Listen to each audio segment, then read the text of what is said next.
En été 2022, dans la zone australienne, les plantations des micro-citrus, Australasica, que ce soit rose glacée. Ici, on a Longissima, ont bien pris. J'en ai mis à l'ombre, j'en ai mis au soleil, à l'ombre et soleil. Tout est sec. Il faudra planter encore pour avoir toujours un couvert végétal. Là, on a Sanguinea, je pense. L'idée, c'est qu'effectivement, quand on voit les acanthes et ce côté très sec, pour arriver à une abondance, il faut du boulot, de plantation. L'aménagement continue avec Ovea belmoreana, joli sujet que j'ai trouvé à la ferme au cactus, qui j'espère à l'ombre va se plaire.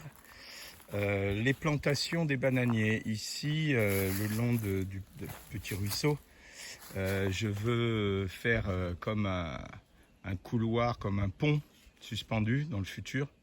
Donc je plante de part et d'autre. Alors on a du Dajao, du Darfnawa, du Malbong.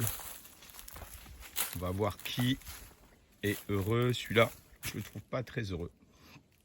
Il faut aussi penser à l'arrosage.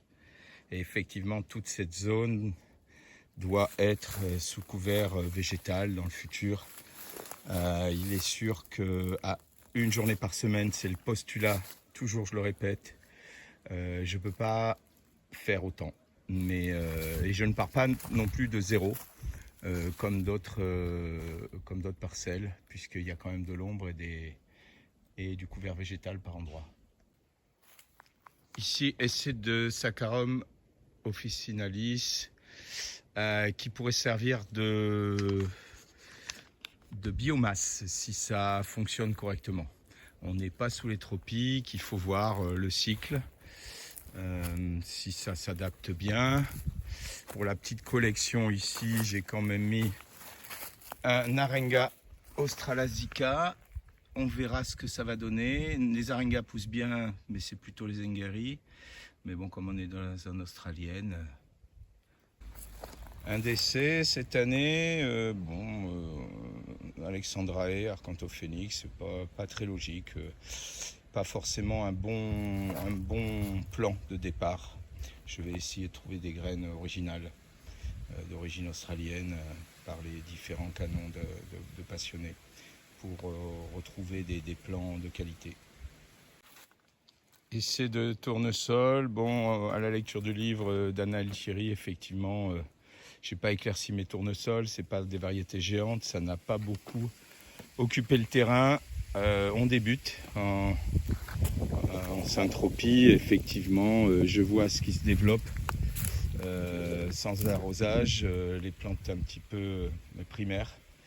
Mais au milieu, j'ai planté un Cineatus, Stenocarpus sinuatus, et australien, qui fait de magnifiques fleurs. Bon, ça n'a pas l'air de pousser très vite.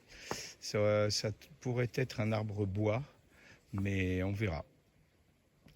Là, pour cette année, on a fait le tour des plantations. Rendez-vous à l'automne.